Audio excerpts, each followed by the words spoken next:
Kinesis right here. Again, I'm driving my feet. Right my feet. He's gonna put me up to a seatbelt. Sitting on the mat. Seatbelt on my knees. This is a seatbelt from a standing position. Again, it's gonna happen. My head's got my butt, so pull me up. So I can't finish. So hit my single leg here. I'm circling, heads up, and then my feet here. Right away, he's gonna pull me up. He pulls me up. The key is this. Seatbelt alone. Don't hand go over his back like this right here. If I do, he's got more room to move his hips. So as I bend my feet, pulls me up, lock in.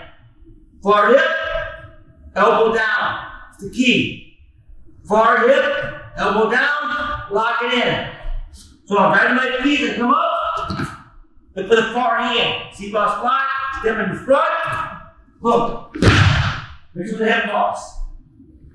Different angle here. So I'm here, same lock. I'm circling. I grab my feet, he pulls me up. Seatbelt, look for the wrist every time. Stand low here. Right now, these are for my hips. They come up. Big step in front. Here, on the toes. Boom. Hip toss in the match.